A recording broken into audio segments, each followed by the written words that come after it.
ನಮಸ್ಕಾರ ವೀಕ್ಷಕರೇ, ಪಾಕಸ್ತ್ರ ಚಾನಲ್ಗೆ ಸ್ವಾಗತ. ಚಿಕನ್ ದಮ್ ಬಿರಿಯಾನಿ ಮಾಡೋದು ದೊಡ್ಡ ಕೆಲಸನೇ ಅಲ್ಲ. ನೀವು ಫಸ್ಟ್ ಟೈಮ್ ದಮ್ ಬಿರಿಯಾನಿ ಮಾಡಬೇಕನ್ಸಿದ್ರೆ ಈ ವಿಧಾನದಲ್ಲಿ ಮಾಡಿ. ತುಂಬ ಸುಲಭದಲ್ಲಿ ಮಾಡಿ ತೋರಿಸಿದೆ. ತುಂಬ ಟೇಸ್ಟಿಯಾಗಿ ಹಾಗೆ ಎಲ್ಲರಿಗೂ ಕೂಡ ಇಷ್ಟ ಆಗುತ್ತೆ. ಇದು ತುಂಬ ಸುಲಭದಲ್ಲಿ ಮಾಡ್ಕೊಳ್ಬೋದು. ನೀವು ಫಸ್ಟ್ ಟೈಮು ಬಿರಿಯಾನಿ ಮಾಡ್ತಾಯಿದ್ರೆ ಈ ರೀತಿ ಮಾಡಿದರೆ ಖಂಡಿತ ನೀವು ಮತ್ತೆ ಮತ್ತೆ ಮಾಡ್ಕೊಳ್ತೀರಿ. ಅಷ್ಟು ಚೆನ್ನಾಗಾಗತ್ತೆ, ಟೇಸ್ಟಿಯಾಗಿ ಉದ್ರುದ್ರಾಗಿ ಬರುತ್ತೆ. ಇಲ್ಲಿ ನಾನು ಬಾಸುಮತಿ ರೈಸು ಒಂದು 4 ಗ್ಲಾಸ್ ಆಗೋಷ್ಟು ತೊಗೊಂಡಿದ್ದೆ. ಸಣ್ಣ ಗ್ಲಾಸಲ್ಲಿ ತೊಗೊಂಡಿರೋದು, ನೀವು ಜಾಸ್ತಿನೂ ತೊಗೊಳ್ಬೋದು. ಹಾಗೆ 1 kg ಆಗೋಷ್ಟು ಚಿಕನ್ ಇದೆ. 1 kg ಚಿಕನನ್ನು ಚೆನ್ನಾಗಿ ವಾಶ್ ಮಾಡಿ ರೆಡಿ ಮಾಡ್ಕೊಂಡಿದ್ದೆ. ಈಗ ಒಂದು ಮಿಕ್ಸಿ ಬೌಲಿಗೆ 1 ಹಿಡಿ ಆಗುವಷ್ಟು ಪುದೀನ ಸೊಪ್ಪು ಹಾಗೆ 1 ಹಿಡಿ ಆಗುವಷ್ಟು ಕೊತ್ತಂಬರಿ ಸೊಪ್ಪು ಹಾಕ್ಕೊಂಡಿದ್ದೆ. ಒಂದು 4-5 ಹಸಿಮೆಣಸಿನ್ಕಾಯಿ ಹಾಕಿದ್ದೆ. ಖಾರ ನಿಮ್ಮ ಇಷ್ಟಕ್ಕೆ ನೋಡಿಕೊಂಡು ಹಾಕ್ಕೊಳ್ಬೋದು. ಹಾಕ್ಕೊಂಡು ಒಂದು ದೊಡ್ಡ ಟೊಮೆಟೊವನ್ನು ಹಾಕಿದ್ದೆ ಅದ್ರ ಜೊತೆಗೆ ಈಗ ರುಬ್ಕೊಳ್ಳಿಕ್ಕೆ. ಹಾಗೆ 1 ಇಂಚ್ ಆಗೋಷ್ಟು ಶುಂಠಿಯನ್ನು ಹಾಕ್ಕೊಳ್ತಾ ಇದ್ದೆ. ಈಗ 1 ಇಂಚ್ ಆಗೋಷ್ಟು ಶುಂಠಿಯನ್ನು ಹಾಕ್ಕೊಳ್ತಾ ಇದ್ದೆ ನೋಡಿ.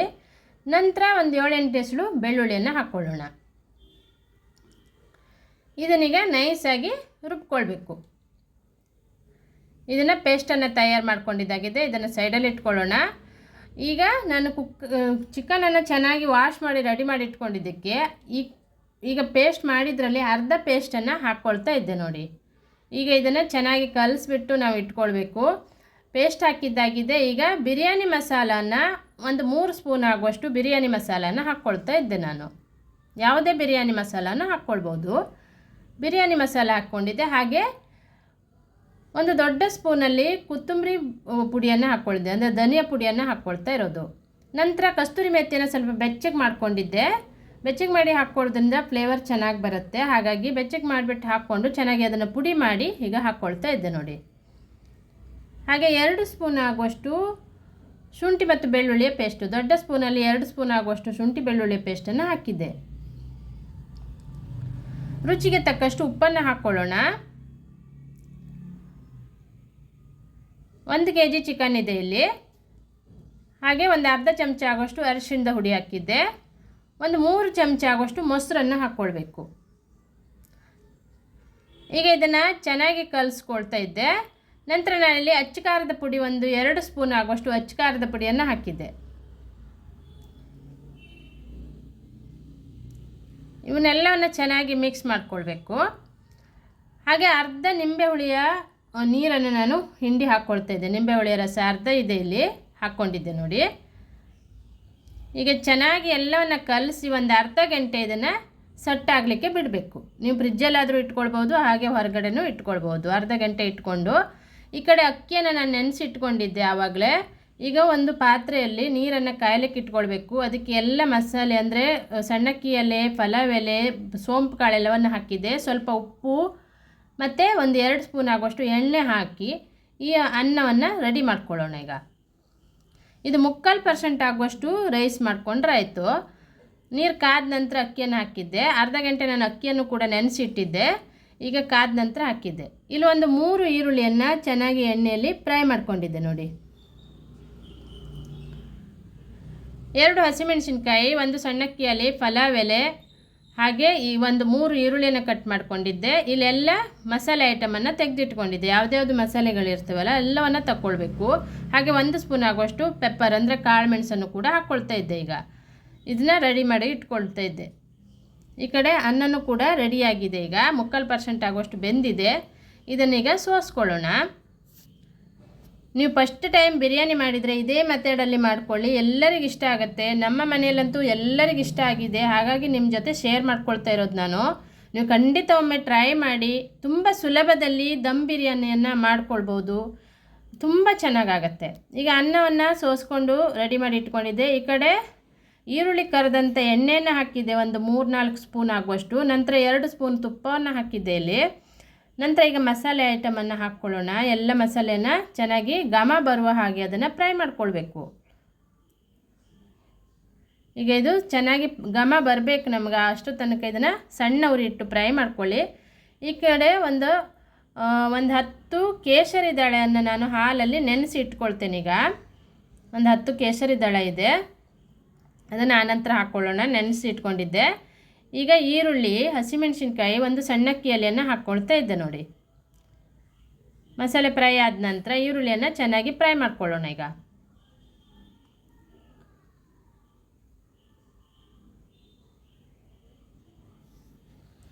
ಈರುಳ್ಳಿಯನ್ನು ಚೆನ್ನಾಗಿ ಮೆತ್ತಗಾಗುವ ಹಾಗೆ ಅದನ್ನು ಎಣ್ಣೆಯಲ್ಲೇ ಫ್ರೈ ಮಾಡ್ಕೊಳ್ಬೇಕು.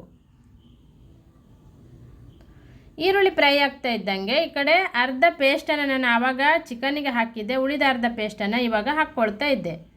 ಇದನ್ನು ಕೂಡ ಹಸಿ ವಾಸನೆ ಹೋಗುವ ಹಾಗೆ ಅದನ್ನು ಫ್ರೈ ಮಾಡ್ಕೊಳ್ಳೋಣ. ಈಗ ಈ ಮಸಾಲೆಗೆ ಸ್ವಲ್ಪ ಉಪ್ಪನ್ನು ಹಾಕ್ಕೊಳ್ಳೋಣ. ಚಿಕನಿಗೆ ಉಪ್ಪು ಹಾಕಿದ್ದೆ, ಹಾಗೆ ರೈಸಿಗೂ ಉಪ್ಪು ಹಾಕಿದ್ದೆ. ನಾನು ನೋಡಿಕೊಂಡು ನಿಮ್ಮ ರುಚಿಯ ಅನುಗುಣಕ್ಕೆ ತಕ್ಕಂತೆ ಉಪ್ಪನ್ನು ಹಾಕ್ಕೊಳ್ಬೇಕು. ಮಸಾಲೆಗೆ ಸ್ವಲ್ಪ ಉಪ್ಪು ಹಾಕಿದ್ದೆ. ಈಗ ಚೆನ್ನಾಗಿ ಕಲಸಿ ಇಟ್ಕೊಂಡಂಥ ಚಿಕನನ್ನು ಹಾಕಿ ಚೆನ್ನಾಗಿ ಮಿಕ್ಸ್ ಮಾಡ್ಕೊಳ್ಬೇಕು. ಚಿಕನನ್ನು ಕೂಡ 3/4% ಆಗುವಷ್ಟು ಇದನ್ನು ಬೇಯಿಸ್ಕೊಳ್ಬೇಕೀಗ. ಈಗ ಇದನ್ನು ಮುಚ್ಚಿ ಬೇಯಿಸ್ಕೊಳ್ಳೋಣ.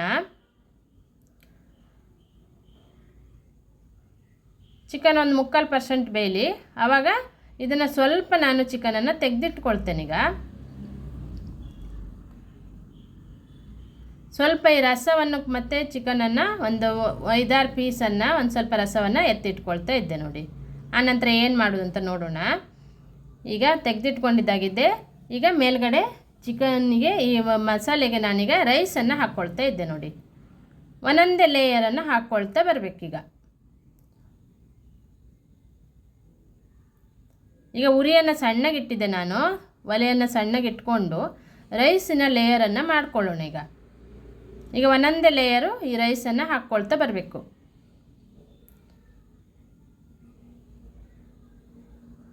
ಹಾಕಿ ಈಗ ಸ್ವಲ್ಪ ಕೊತ್ತಂಬರಿ ಮತ್ತು ಪುದೀನ ಸೊಪ್ಪಿನ ಕಟ್ ಮಾಡಿಟ್ಟಂಥ ಕೊತ್ತಂಬರಿ ಪುದೀನ ಸೊಪ್ಪನ್ನು ಹಾಕ್ಕೊಳ್ಬೇಕು. ನಂತರ ನಾನು ಕರೆದಿಟ್ಟಂಥ ಈರುಳ್ಳಿಯನ್ನು ಹಾಕ್ಕೊಳ್ತೇನೆ. ಈಗ ನಾನು ಇದೇ ರೀತಿ ಇನ್ನೊಂದು ಲೇಯರನ್ನು ಮಾಡ್ಕೊಳ್ತೇನೆ ನಾನೀಗ. ಅದ್ರ ಮೇಲ್ಗಡೆನೂ ಹೀಗೆ ಪುದೀನ ಸೊಪ್ಪು ಹಾಗೆ ಸ್ವಲ್ಪ ಈರುಳ್ಳಿಯನ್ನು ಕರೆದಂಥ ಈರುಳ್ಳಿಯನ್ನು ಹಾಕ್ಕೊಳ್ಳೋಣ.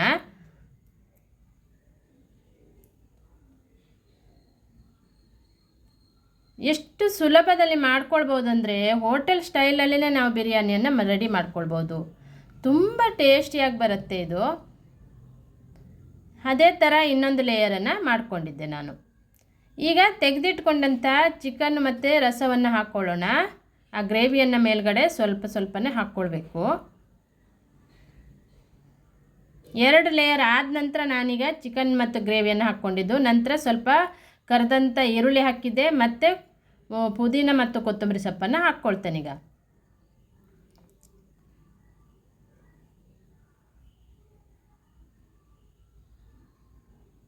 ಅದೇ ಥರ ಇನ್ನೊಂದು ಲೇಯರ್ ಲಾಸ್ಟಲ್ಲಿ ಒಂದು ಲೇಯರ್ ಮಾಡಿದ್ದೆ ನಾನು ಮತ್ತೆ ಉಳಿದಂಥ ರೈಸಿಂದ. ಇದು ಕೊನೆಯಲ್ಲಿ ಮಾಡಿರುವಂಥ ಲೇಯರು. ಇದಕ್ಕೆ ಈರುಳ್ಳಿ, ಕೊತ್ತಂಬರಿ ಪುದೀನ ಸೊಪ್ಪು, ಆನಂತರ ಕೇಸರಿಯನ್ನು ನೆನೆಸಿಟ್ಕೊಂಡಂಥ ಕೇಸರಿಯನ್ನು ಮೇಲ್ಗಡೆ ಹಾಕ್ತಾಯಿದ್ದೆ ನೋಡಿ. ಹಾಕಿಬಿಟ್ಟು ಈಗ ನಾವು ಮುಚ್ಚಬೇಕು. ಕುಕ್ಕರಿನ ಲಿಡ್ಡನ್ನು ತೆಗೆದಿದ್ದೆ, ಅಂದರೆ ವಾಷರನ್ನು ತೆಗೆದುಬಿಟ್ಟು ಈಗ ಮುಚ್ಚುತ್ತಾ ಇದ್ದೆ ನೋಡಿ. ವಾಷರ್ ಹಾಕಬಾರ್ದು, ವಿಸಿಲು ಕೂಡ ಹಾಕಲಿಲ್ಲ. ಈಗ ಸಣ್ಣ ಉರಿ ಇಟ್ಕೋಬೇಕು. ನಾನೊಂದು ತವವನ್ನು ಕೆಳಗಡೆ ಇಟ್ಟಿದ್ದೆ. ತವ ಇಟ್ಟು ಅರ್ಧ ಗಂಟೆ ಇದನ್ನು ಮತ್ತೆ ನಾನು ಬಿಸಿ ಮಾಡ್ಕೊಂಡಿದ್ದೆ. ಅಂದರೆ ಸೆಟ್ಟಾಗತ್ತೆ ಚೆನ್ನಾಗಿ. ಅಕ್ಕಿನೂ ಅನ್ನನೂ 3/4% ಬೆಂದಿದೆ, ಚಿಕನ್ನು ಬೆಂದಿದೆ. ಅರ್ಧ ಗಂಟೆ ಮತ್ತೆ ನಾವು ಸಣ್ಣ ಉರಿ ಇಟ್ಟು ಬೇಯಿಸೋದ್ರಿಂದ ಚೆನ್ನಾಗಿ ಚಿಕನ್ನು ಮತ್ತು ಬಿರಿಯಾನಿ ಸೆಟ್ಟಾಗುತ್ತೆ.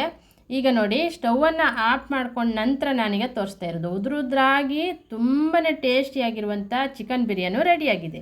ಇದೇ ರೀತಿ ನೀವು ತಯಾರು ಮಾಡಿ ನನ್ನ ಚಾನಲನ್ನು ಫಸ್ಟ್ ಟೈಮ್ ನೋಡ್ತಾಯಿದ್ರೆ ಸಬ್ಸ್ಕ್ರೈಬ್ ಮಾಡಿಕೊಂಡು ಪಕ್ಕದಲ್ಲಿರುವಂಥ ಬೆಲ್ ಬಟನನ್ನು ಕ್ಲಿಕ್ ಮಾಡಿ, ವಿಡಿಯೋವನ್ನು ಇನ್ನೊಬ್ಬರಿಗೆ ಶೇರ್ ಮಾಡಿ, ಲೈಕ್ ಮಾಡಿ.